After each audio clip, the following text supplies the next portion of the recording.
আসসালামু আলাইকুম। আশা করি সকলেই ভালো আছেন। প্রিয় চাকরি প্রত্যাশী ভাই ও বোনেরা, প্রাথমিক সহকারী শিক্ষক পরীক্ষার ফলাফল কিন্তু প্রকাশ করা দেওয়া হয়েছে। তো আপনাদের ফোনে কিন্তু এসএমএস যাচ্ছে। অলরেডি কিন্তু ৯ টার পরে এসএমএস দেওয়া শুরু হয়েছে। তো দেখেন ৬৯,০০০ প্রার্থী উত্তীর্ণ হয়েছেন। একবারেই কিন্তু এসএমএস দেওয়া পসিবল না। তো এটা কিন্তু ধারাবাহিকভাবে দিতে হয়। তো এটা সময় লাগবে। দেখবেন আপনার ১২টা পর্যন্ত ১টা পর্যন্ত এসএমএস যাবে বা আগামীকালও কিন্তু এসএমএস যেতে পারে। তো এজন্য আপনারা অপেক্ষা করবেন এসএমএস এর জন্য। আর আপনি যদি এখনই আপনার রেজাল্টটা জানতে চান, সেক্ষেত্রে এই শীট থেকে আপনার যে রোল নাম্বার, সেই রোল নাম্বার দেখে আপনার রেজাল্টটা দেখতে হবে যে আপনি উত্তীর্ণ হয়েছেন কি হননি। তো এই শীটটা কিভাবে বের করবেন? এটা কিন্তু অনেকেই বের করতে পারতেছে না। তো আমি আপনাদেরকে শীটটা Google থেকে বের করা দেখাবো।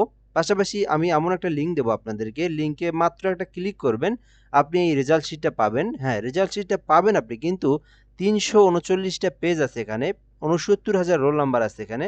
আপনার রোল নাম্বারটা সহজেই কিভাবে খুঁজে বের করবেন, এটা হচ্ছে সবথেকে বড় বিষয়। এটা আমি আপনাদেরকে দেখাবো এবং শিখাবো। তো আপনারা এই ভিডিওটা সম্পূর্ণ দেখবেন, তাহলেই এই বিষয়গুলো নিয়ে আপনি জানতে পারবেন।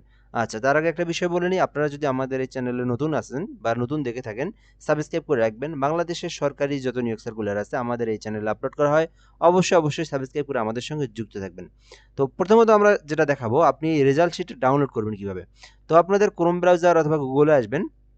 গুগলে আসার পরে আপনারা লিখবেন ডিপিই.গভ.বিডি, ডিপিই, জাস্ট এই অংশটুকু লিখবেন, ডিপিই.গভ.বিডি, জাস্ট এই অংশটুকু লিখবেন। ডিপিই.গভ.বিডি, এই অংশটুকু লিখবেন। আমি যদি এখান থেকে একটু জুম করে আপনাদেরকে দেখাই, তাহলে হয়তো বা বিষয়টা আরো ভালো হবে। ঠিক আছে? তো জাস্ট এই যে এই অংশটুকু লিখবেন ডিপি.গভ.বিডি, এইখানে আমি আপনাদেরকে জুম করে দেখাই। এই অংশটুকু আপনারা লিখবেন ডিপি.গভ.বিডি।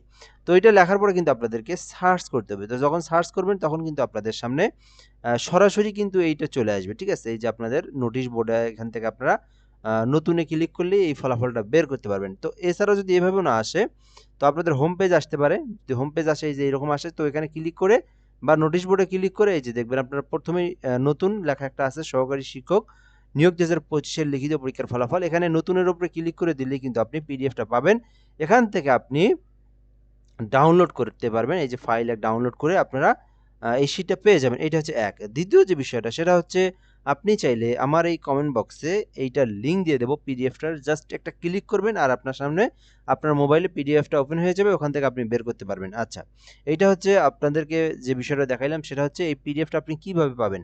তো একটা হচ্ছে আপনার ওয়েবসাইট থেকে সরাসরি আপনি ডাউনলোড করবেন। দ্বিতীয় হচ্ছে আমার ডাউনলোড করা যে ফাইলটা, সেই ফাইলটা আপনি জাস্ট একটা ক্লিকের মাধ্যমে ফাইলটা ওপেন করতে পারবেন।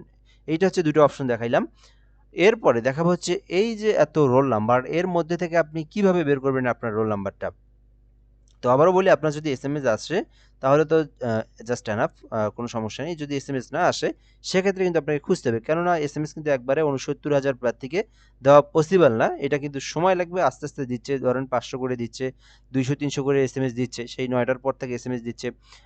তো এখন প্রায় ১০টা পার হয়ে গেছে, এখনও কিন্তু এসএমএস দিচ্ছে। ১২টা পর্যন্ত দিবে, আবার আগামীকালও কিন্তু এসএমএস যাবে। ঠিক আছে? তো এজন্য আপনারা যদি নিজেরাই বের করতে চান, সেক্ষেত্রে আমি ২ টা পদ্ধতি দেখাবো। ১ নম্বরে হচ্ছে এখান থেকে আপনি আপনার যে জেলাটা আছে, সো নিচের দিকে দেখবেন, এখান থেকে একদম ২-৩ টা পেজ নিচে আসলে এখান থেকে শুরু। তো প্রথমত মনে করেন কক্সবাজার। কক্সবাজারে ৭১০ জন প্রার্থী আছে। তো এই ২ টা পেজ পরেই দেখবেন আপনি কক্সবাজার শেষ হয়ে গেছে। এরপরে দেখবেন আপনি এখান থেকে আ পরবর্তী যে জেলাটা কিশোরগঞ্জ, হ্যাঁ? এরপরে আপনারা আবার নিচে আসবেন। নিচে আসে দেখবেন যে অন্য একটা জেলা। তো এইভাবে এখান থেকে যদি আপনারা একটা করে পেজ যদি আপনারা স্ক্রল করেন, আ তো তাহলে কিন্তু আপনার জেলাটা পাবেন। সবকিছু খোঁজার দরকার নেই, আগে আপনি জেলা চলে যাবেন। আপনার জেলা যেটা সেটাতে যাবেন। আপনার জেলা যেটাই হোক, আপনি স্ক্রল করে শুধু আপনার নিজের জেলাটা খুঁজে বের করবেন আগে। তো এটা তো সহজ। আপনি একটু স্ক্রল করলে আপনার নিজের জেলাটা পাবেন।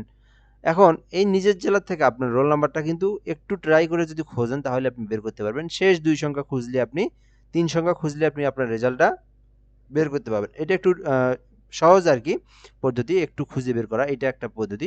দ্বিতীয় পদ্ধতি, আপনাদের পিডিএফ এর উপরে দেখবেন এইভাবে একটা সার্চ অপশন আছে। সো এখানে পেজ এবং রোল ২ টা দিলে কিন্তু আসে। তো আপনারা যদি এখানে আপনার রোল নাম্বারটা দেন, সার্চ করেন রোল নাম্বার দিয়ে, সো সেক্ষেত্রেও কিন্তু আপনি আপনার রোল নাম্বারটা চলে আসবে। ওই যে জায়গাটা, ওইটা সিলেক্টেড করে ধরবে। আর যদি না আসে, দেন নাই। তো যাদের মোবাইলে আছে বা যারা বের করতে পারবেন এই পদ্ধতিতে, তো তারা এখান থেকে আপনারা রোল নাম্বারটা লিখে সার্চ করতে পারেন। এটা একটা অপশন, এটা সহজ অপশন। তো এটা হচ্ছে সব ফোনে হতেও পারে আবার না হতে পারে। তো যাদের হবে এরকম করে বের করতে পারেন, কম্পিউটারে হলে সহজ হয়। আর যদি আপনারা না বের করতে পারেন, ওই তো যেভাবে আমি দেখাইলাম, আপনি আপনার জেলাতে আসবেন, আপনার জেলা যেইটা সেটাতে আসবেন। আসার পরে এইরকম আপনার জেলা যদি বরিশাল হয়, আপনি এই বরিশাল জেলার আপনার লাস্ট 3 ডিজিট খুঁজলেই পাবেন। তো এইটা ২ টা পদ্ধতি দেখাইলাম আপনাদেরকে। যদি এসএমএস না আসে এইভাবে খুঁজে আপনি আপনার রোল নাম্বারটা বের করেন। যদি আপনি আপনার জেলার রোল নাম্বারটা থাকে, আপনার জেলার যে শিট, ওই শিটের মধ্যে রোল নাম্বার যদি থেকে থাকে, তো আলহামদুলিল্লাহ। যদি না থাকে সেক্ষেত্রে কিন্তু কিছু করার নেই। পরবর্তীতে আপনি ভালো কোনো সার্কুলারের জন্য প্রিপারেশন নেন। ১৯তম সার্কুলার আছে, ১ লক্ষ শিক্ষক নিয়োগ দেওয়া হবে। তো ওইটা কিন্তু সামনে দিবে। আমরা কিন্তু ওইটা নিয়ে আপডেট যে ইনফরমেশনগুলো আমাদের এই চ্যানেলে আপলোড করব। সাবস্ক্রাইব করে যুক্ত থাকবেন এবং আমাদের এই পিডিএফ এর লিঙ্ক কিন্তু কমেন্ট বক্সে দিয়ে রাখছি। কমেন্টে ক্লিক করলে আপনারা পেয়ে যাবেন। আর আমি এখান থেকে ওয়েবসাইট থেকে ডাউনলোড করাও কিন্তু আপনাদেরকে দেখাই দিলাম। তো আশা করি আপনারা বুঝতে পেরেছেন। তো যারা উত্তীর্ণ হয়েছেন তাদের পরবর্তী যে পরীক্ষা, মৌখিক পরীক্ষা, এই বিষয়গুলো নিয়ে আমরা পরবর্তী ভিডিওতে আপনাদেরকে সিস্টেম পদ্ধতি বিস্তারিত জানিয়ে দেওয়ার চেষ্টা করব। তো আপনারা দেখতে পারবেন। তো ভিডিওটা এ পর্যন্তই। ধন্যবাদ। ভালো থাকবেন। আসসালামু আলাইকুম।